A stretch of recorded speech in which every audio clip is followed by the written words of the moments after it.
Hey all, welcome and welcome back to Bagi's Kitchen Mormilagai. இன்னைக்கு நம்ம பண்ண போறது நான் வெச்சு என்னோட எக்ஸ்பெரிமென்ட் நான்ல என்னெல்லாம் அப்படிங்கறத பார்க்க போறோம். நான் இத ஃபர்ஸ்ட் டைம் பண்றேன். இதுல என்ன சொதப்பினாலும் எது பண்ணாலும் இந்த வீடியோவை டெலீட் பண்ணாம நான் உங்களுக்கு போட போறேன். அதுக்காக தான் இத எடுத்துர்க்கேன். நான் வந்து ஒரு 3 வெரைட்டி ஆஃப் நான் உங்களுக்கு செஞ்சு காட்டலாம் அப்படினு இருக்கேன். 2 டைப் ஆஃப் மாவு பசஞ்சு காட்டலாம்னு இருக்கேன். அது என்னெல்லாம் பண்றோம், எப்படி பண்றோம், என்னோட காமெடியா இல்ல நல்லா வருதா, காமெடியா வருதா எல்லாமே நம்ம பார்க்கலாம். வாங்க வீடியோக்குள்ள போலாம். இது காமெடியா வந்ததுனா ஒரு ஃபன் வீடியோவா எடுத்துக்கோங்க, நல்லா வந்தா ஒரு ரெசிபி வீடியோவா எடுத்துக்கோங்க. இல்ல எக்ஸ்பெரிமென்ட் பண்ண போறோம் இல்லையா இன்னைக்கு. அதுக்கு ஃபர்ஸ்ட் வந்து 1 கப் அளவுக்கு லூக்வார்ம் வாட்டர் சேர்த்துக்கோங்க ஒரு பவுல்ல. நான் வந்து 2 வெரைட்டி சொல்லி தர போறேன். ஒன்னு வந்து ஈஸ்ட் யூஸ் பண்றது, இன்னொன்னு வந்து ஈஸ்ட் யூஸ் பண்ணாதது. 1 கப் அளவுக்கு தண்ணி சேர்த்துக்கோங்க. அதுல ஒரு 1.5 டீஸ்பூன் அளவுக்கு நம்ம வந்து ஈஸ்ட் சேர்த்துக்கிறோம். அந்த ஈஸ்ட் ஆக்டிவேட் பண்றதுக்கு ஈஸ்ட்டுக்கு சாப்பாடு தேவை. நீங்க வந்து தண்ணி ரொம்ப சூடா போடிங்க அப்படினா ஈஸ்ட் ஆக்டிவேட் ஆகாது. அதனால எப்போதுமே லூக்வார்ம்ல தான் இருக்கணும். அதுக்கு 1 டீஸ்பூன் அளவுக்கு சக்கரை சேர்த்துக்கோங்க. அந்த ஈஸ்ட்டை நல்லா ஆக்டிவேட் பண்றதுக்காக சக்கரை சேர்த்து இது ஒரு 5 minutes அளவுக்கு நம்ம அப்படியே விட்டுறலாம். ஈஸ்ட் ஆக்டிவேட் ஆயிடும். அவ்வளோதான். இப்போ பாருங்க ஈஸ்ட்ல பபிள் வந்தாச்சு இல்லையா, ஈஸ்ட் ஆக்டிவேட் ஆக ஆரம்பிச்சாச்சு. இப்போ இதில் நான் வந்து 1 கப் தண்ணி சேர்த்துருக்கோம் இல்லையா, 2 கப் அளவுக்கு மாவு சேர்த்துக்கிறேன். வேணும்னா கூட திருப்பி சேர்த்துக்கலாம்.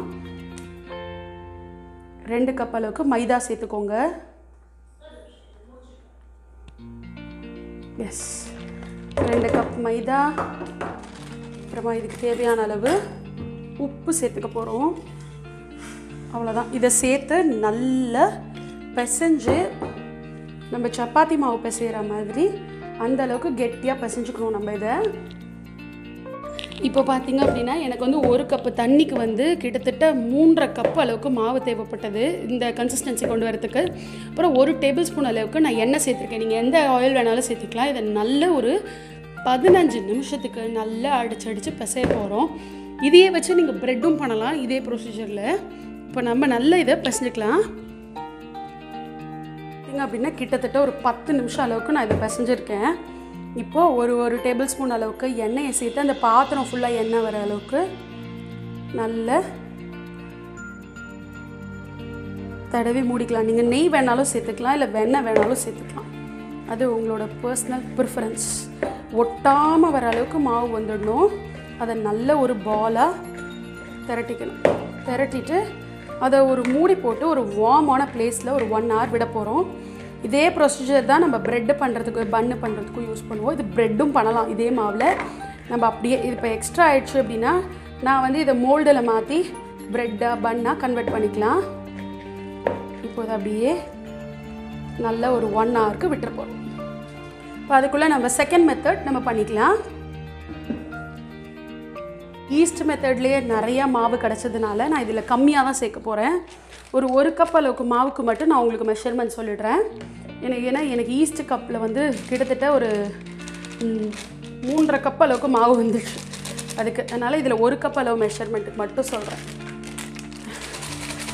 ஈஸ்ட் தான் போட்டு நீங்கள் பண்ணணும் இல்லை, உங்களுக்கு வீட்டில் தயிர் இருந்தாலே போகிறோம், நீங்கள் ஈஸியாக பண்ணிடலாம். இதுவும் 1 hour ஊறணும். நீங்கள் இந்த 1 hourக்குள்ளே உங்களுக்கு தேவையான சைட் டிஷ் ரெடி பண்ணிவிட்டு அதுக்கப்புறம் நம்ம நான் பண்ணலாம். இன்றைக்கி நான்லேயே வந்து நான் உங்களுக்கு பல வெரைட்டிஸ் பண்ணி காட்ட போகிறேன். இப்போ ஃபர்ஸ்ட் வந்து 1 கப் அளவுக்கு மைதா சேர்த்துருக்கேன். 1 கப் மைதாக்கு 1 டீஸ்பூன் அளவுக்கு சுகர் சேர்த்துக்கோங்க. 1 டீஸ்பூன் சர்க்கரை. அப்புறம் இந்த ப்ரெட், அதாவது இந்த நான் ப்ரெட்டுக்கு தேவையான அளவுக்கு உப்பு சேர்த்துக்கிறோம். நல்ல ஒரு 1 டீஸ்பூன் அளவுக்கு உப்பு சேர்த்துக்கலாம். அப்புறமா 1 டீஸ்பூன் அளவுக்கு எண்ணெய் சேர்த்துக்கோங்க. அப்புறம் வந்து ஒரு 2 குழிக்கரண்டி அளவுக்கு தயிர் சேர்த்துக்கலாம் ஃபஸ்ட்டு. மிச்சத்துக்கு நம்ம தேவைன்னா தண்ணி சேர்த்தோ பிசைஞ்சுக்கலாம், இல்லை தயிர்லேயே கூட நீங்கள் ஃபுல்லாகவும் பிசைஞ்சு வைக்கலாம். நான் ஃபஸ்ட்டு வந்து ஒரு 4 டேபிள் ஸ்பூன் அளவுக்கு தயிர் சேர்த்துருக்கேன்னு வச்சுக்கோங்களேன். இதை வச்சு முதல்ல பிசையணும். இதுவே கரெக்டாக இருக்கும் அப்படின்னு தோணுச்சுன்னா விட்டுடலாம். இதுவே பாருங்கள் கொஞ்சம் லூஸாக தான் இருக்குது. நான் இன்னும் கொஞ்சம் எக்ஸ்ட்ரா தான் மாவு தான் சேர்க்கணும். 4 டேபிள் ஸ்பூன் தயிரே கரெக்டாக இருக்கும். நீங்கள் எக்ஸ்ட்ரா தயிர் சேர்க்க வேண்டாம், தண்ணியும் சேர்க்க வேண்டாம். தண்ணி வேணும் அப்படின்னீங்கன்னா நீங்கள் மாவு கொஞ்சம் ஜாஸ்தி போட்டுக்கணும். அப்புறம் தயிரோட அளவு கம்மி பண்ணணும். அதனால் 4 டேபிள் ஸ்பூன் தயிருங்கிறது வந்து 1 கப். உப்புக்கு ஜாஸ்தியாக இருக்குது. ஃப்ராங்க்லி ஸ்பீக்கிங் நான் இன்றைக்கி தான் இந்த நான் வந்து பண்ணுறேன். அதை பண்ணுறச்சே உங்கள் கூட ஷேர் பண்ணலாம் அப்படின்ட்டு. அப்புறம் நான் இதில் வந்து சில பல வெரைட்டிஸ் பண்ண போகிறேன். நம்ம ரெஸ்டாரண்ட்லலாம் சாப்பிட்ருப்போம், அந்த எல்லா வெரைட்டிஸும் நான் இன்றைக்கி உங்களுக்கு பண்ணி காட்டுறேன். கண்டிப்பாக நீங்களும் உங்கள் வீட்டில் ட்ரை பண்ணி பாருங்கள். இப்போ இதை நல்லா பிசைஞ்சுக்கலாம். இதையும் அதே மாதிரி ஒரு 10 நிமிஷம் அளவுக்கு பிசைஞ்சு எடுத்துக்கலாம். இப்போ நான் ஒரு 4 மினிட்ஸ் அளவுக்கு பிசைஞ்சிருக்கேன். பாருங்கள், ஸ்டிக்கியாக தான் இருக்கும். நம்ம பிசைய பிசைய பிசைய பிசைய இது கையில் ஒட்டாமல் வந்துடும். நான் இன்னும் ஒரு டீஸ்பூன் ஆஃப் எண்ணெய் சேர்த்துக்கிறேன். எண்ணெய் சேர்த்துட்டோம் அப்படின்னா சீக்கிரமாக எல்லாம் ஒன்றாயிடும். அதே மாதிரி நமக்கு கையிலையும் ஒட்டாது. இந்த மாவையும் நம்ம மூடி வச்சு இது ஒரு 1 hour விட போகிறோம் இல்லையா, அப்போ காஞ்சு போகாது நம்ம எண்ணெய் சேர்த்துக்கிட்டோம் அப்படின்னா. அதனால் கண்டிப்பாக எண்ணெய் சேர்த்துக்கோங்க. இப்போ நல்லா இதை இன்னொரு 6 to 7 மினிட்ஸ் அளவுக்கு பசஞ்சுக்க போகிறேன். நல்ல உங்களுக்கு இதே ஒர்க் ஸ்பேஸ் இருந்தது அப்படின்னா கிச்சன் டேபிள் மேலே நல்லா இழுத்து இழுத்து பசைங்க, அது இன்னும் நல்லா வரும். உங்களுக்கு ஈஸ்ட் இல்லாட்டி நீங்கள் இந்த மெத்தடை ஃபாலோ பண்ணிக்கலாம். இல்லை ஈஸ்ட் போட்டு பண்ணுறதா இருந்தால் நீங்கள் அந்த மெத்தடை ஃபாலோ பண்ணிக்கோங்க. ரெண்டுக்கும் என்ன டிஃப்ரென்ஸ் அப்படின்னு நான் இன்றைக்கி குக் பண்ணிவிட்டு உங்களுக்கு காட்டிடுறேன். நல்ல எல்லா ரெஸ்டாரண்ட்ஸ்லேயும் சாப்பிட்றேன் நான். இப்போ நம்ம ஈஸியாக வீட்லேயே பண்ணிக்கலாம். அதுவும் இப்போ இந்த கொரோனா வந்ததுக்கப்புறம் வெளியில் சாப்பிட்றதுக்கே நமக்கு ரொம்ப பயமாக இருக்குது இல்லையா. வீட்டிலே புதுசாக நம்ம எக்ஸ்பெரிமெண்ட் பண்ணிவிட்டு நம்ம டேஸ்ட் பண்ணி நல்லா இருக்குது அப்படின்னா அதை ஷேர் பண்ணிக்கலாம் எல்லார் கூடயும்.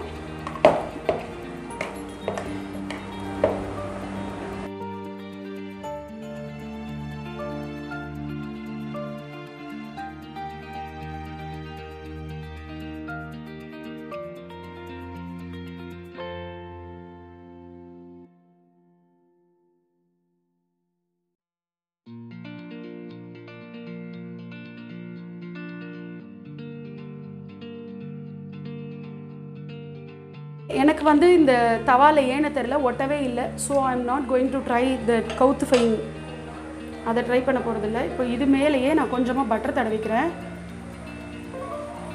நல்லா பூரா இடமும் படுற மாதிரி பட்டர் தடவிக்கோங்க. தடவிட்டு இதை ஃப்ளிப் பண்ணிக்கலாம். ஃப்ளிப் பண்ணிட்டு இந்த பக்கமும் பட்டர் தடவி நல்லா 2 பக்கமும் அந்த ப்ரௌன் ஸ்பாட்ஸ், நல்லா அந்த நானில் பிளாக் ஸ்பாட்ஸ்லாம் வரும்ல, அந்த அளவுக்கு உங்களுக்கு வந்து நான் வந்து இந்த இதில் ஒட்டிடுத்து அப்படின்னா நீங்கள் அப்படியே தலைகீழ கவுத்து பிடிச்சிக்கலாம். எனக்கு அது ஒட்டாததுனால நான் அப்படி வைக்கலை. நான் இன்னொரு நானை அதுக்குள்ளே திரட்டிக்க போகிறேன். இது வேகட்டும். ஒரு வழியாக எனக்கு நான் நின்னாச்சு. இப்போ இதை அப்படியே ஐயோ ஐயோ, ஏன் நிற்க மாட்டேங்கிறதுனே தெரியலையே. நம்மளோட பட்டர் நான் ரெடி. இது வந்து நம்ம தயிரை யூஸ் பண்ணி பண்ணது. நான் அடுத்தது வந்து வேறு நான் வந்து நான் உங்களுக்கு ஈஸ்ட் யூஸ் பண்ணதை பண்ணிவிட்டு எப்படி இருக்குது டிஃப்ரென்ஸுன்னு சொல்கிறேன். இப்போ நான் வந்து கார்லிக் நான் பண்ண போகிறேன். அதுக்கு இப்போ இந்த ஈஸ்ட்டில் நம்ம கலந்தோம் இல்லையா, அந்த மாவு வச்சுருக்கேன். என்ன பண்ண போகிறேன் அப்படின்னா பொடி பொடியாக இது பூண்டு கட் பண்ணி எடுத்து வச்சுருக்கேன். அதே மாதிரி தண்ணி தொட்டுக்கோங்க. இதை நான் கவுக்க போகிறதே இல்லை, அப்படியே தான் பண்ண போகிறேன். இதை தண்ணி தொடுறது எதுக்கு அப்படின்னா பூண்டு அதில் ஸ்டிக் ஆகிறதுக்காக. பொடி பொடியாக கட் பண்ண பூண்டு இதில் சேர்த்துக்கோங்க. சேர்த்துட்டு நல்லா அப்படியே ப்ரெஸ் பண்ணி விட்டுக்கோங்க. டேப் பண்ணுங்கள், போடும், நல்லா ஒட்டின்றும். ஒரு பல் பூண்டை வந்து பொடியாக கட் பண்ணி எடுத்து வச்சுருக்கேன்னு வச்சுக்கோங்களேன். இந்த அளவுக்கு வச்சுட்டு இதுக்கு மேலேயும் கொஞ்சமாக கருப்பு எள்ளு சேர்த்துக்கோங்க. ஒருவேளை நான்ஸ்டிக் பேன்னால் ஒட்டலையா என்னன்னு தெரியல, உங்களுக்கு தெரிஞ்சால் சொல்லுங்கள் எனக்கு கண்டிப்பாக. இப்போ இதை எடுத்து வச்சுருக்கேன். இப்போ இந்த நான் எடுத்துகிட்டு நான் இதை வந்து பேனில் சேர்க்க போகிறேன். நம்மளோட கார்லிக் நானை சேர்த்துப்போம். நல்லா வருதான்னு பார்ப்போம். கார்லிக் நான் எடுத்து பேனில் சேர்த்துக்கோங்க.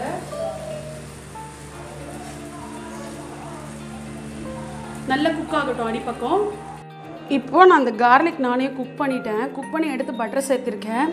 ஃப்ராங்க்லி ஸ்பீக்கிங் ஹோட்டலில் சாப்பிட்ற நான் மாதிரியே இருக்குது. எனக்கு வந்து ஷேப்ஸ் வரல அப்படின்னு வேணால் சொல்லிக்கலாமே தவிர கார்லிக் நான் சூப்பராக இருக்குது. நீங்களும் கண்டிப்பாக ட்ரை பண்ணி பாருங்கள். அந்த ஹோட்டலில் ஒரு மாதிரி கிறிஸ்பாக இருக்கும், நம்ம பட்டர் தடவினோன்னா சாஃப்டாக இருக்கும்ல, அதே மாதிரி இருக்குது. எனக்கு இந்த தயிர் சேர்த்த நான் வந்து அவ்வளோ சாஃப்டாக இருக்கிற மாதிரி தெரியல, அது ஏன்னு தெரில. அதை விட எனக்கு இந்த ஈஸ்ட்டு சேர்த்த நான் ரொம்ப பிடிச்சிருக்கு கம்பேர் பண்ணுறச்ச. இங்கே பாருங்கள், அப்படியே ப்ரெட்டு சாப்பிட்ற ஒரு ஃபீலிங் கிடைக்கிறது இந்த நான் சாப்பிட்றச்ச. இதுக்கு அடுத்தது சீஸ் நான், அதுவும் நான் எப்படி பண்ணுறதுன்னு உங்களுக்கு இப்போ சொல்லிடுறேன். Excuse me for this messy kitchen. Okay. இப்போ நம்ம சீஸ் கார்லிக் நானுக்கு ஒரு 2 கார்லிக்கை கட் பண்ணி போட்டிருக்கேன். ஒரு மொசரல்லா சீஸ் எடுத்துருக்கேன். நீங்கள் உங்களுக்கு என்ன சீஸ் வேணுமோ போட்டுக்கலாம். அதுக்கு கொஞ்சம் உப்பு, ஒரு பிஞ்ச் அளவுக்கு உப்பு, மிக்சடு ஹர்ப்ஸ் கூட போட்டுக்கலாம் பிடிச்சா, அது அவங்கவுங்க விருப்பம். நான் வந்து இந்தியனைஸ்டாக தான் பண்ணுறேன். இது ஒரு பிஞ்ச் சில்லி பவுடர், ஒரே ஒரு பிஞ்ச் கரம் மசாலா ஒரு கிச்சன் கிங் மசாலா சேர்த்துட்டு, இங்கே ஒரு நான் பண்ணுறதுக்கு ஒரு ரோட்டி ரெடி பண்ணியிருக்கேன். அந்த ரோட்டியை ஃப்ளாட்டன் பண்ணிக்கோங்க. பண்ணிவிட்டு இந்த நல்லா மிக்ஸ் பண்ணிக்கோங்க. இந்த சீஸ் ஸ்டஃபிங்கை மிக்ஸ் பண்ணி இதுக்குள்ளே வச்சுக்கணும். இது வந்து கார்லிக் சீஸ் நான். வெறும் சீஸ் நான்னா நீங்கள் கார்லிக் அவாய்ட் பண்ணிக்கலாம், அது உங்களோட விருப்பம். ஃபஸ்ட் டைம் பண்ணுறதுக்கு இன்ஃபேக்ட் நான் வந்து டேஸ்ட் பண்ணி பார்த்துட்டேன். பட்டர் நானும் சரி கார்லிக் நானும் சரி எனக்கு நல்லாவே இருந்தது. ஹோம்மேட், ஆனால் அது வந்து ஒரு நல்ல டேஸ்ட் கொடுத்தது. இப்போது நீங்கள் என்ன பண்ணுங்கள் அப்படின்னா,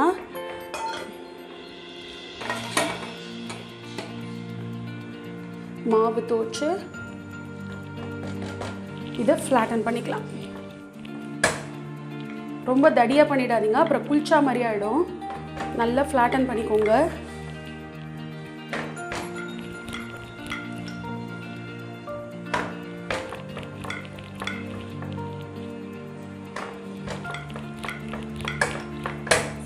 நல்ல நான் வந்து ரொம்ப தடியாகவும் இருக்க வேண்டாம், ரொம்ப மெல்லிசாகவும் இட வேண்டாம்.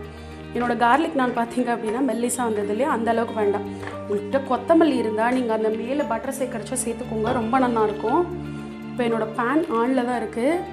இதில் நான் இங்கே நானை சேர்த்துன்றேன். சேர்த்து இதையும் 2 பக்கமும் நம்ம குக் பண்ணி எடுத்துக்கலாம். நல்ல 2 பக்கமும் இதையும் நல்லா குக் பண்ணிக்க போகிறோம். நான் இப்படி குக் பண்ணுறச்சையே பட்டர் சேர்த்துக்கிறேன். உங்களுக்கு வேணும் அப்படின்னா நீங்களும் இதே மாதிரி சேர்த்துக்கோங்க, இல்லை குக் பண்ணி முடிச்சுட்டும் சேர்த்துடலாம், அது உங்களோட விருப்பம். நீங்கள் தடியாக பண்ணிங்க அப்படின்னா இது வந்து குல்ச்சா வட்டம் ஆகிடும். இன்னொரு நாளைக்கு நான் உங்களோட குல்ச்சா ரெசிபி ஷேர் பண்ணுறேன். நிறைய எக்ஸ்பெரிமெண்ட்ஸ் பண்ணலாம் போல் இனிமேல் புதுசாக. லாக்டவுனே எக்ஸ்பெரிமெண்ட்ஸ்க்காக தானே நமக்கு. இது நல்லா குக் ஆகட்டும். குக் ஆனோன்னா உங்களுக்கு காட்டுறேன்.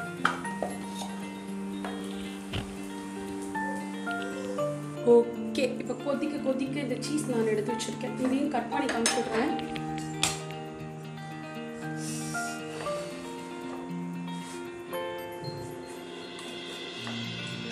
சீஸி நான், எஸ், நல்லா சீஸியாக இருக்கும். தொட முடியல என்னால்.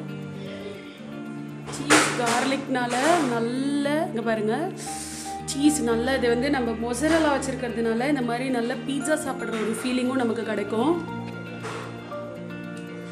நமக்கு இது பீட்சா சாப்பிட்ற ஃபீலிங்கும் கிடைக்கும். நான் இப்போ உங்களுக்கு 3 வெரைட்டியும் பண்ணி காமிச்சிட்டேன். அது 3ஐயும் ஒரு பிளேட்டில் வச்சு காமிச்சிடுறேன். என்னோடய எக்ஸ்பெரிமெண்ட் நானில் இவ்வளோ தான்.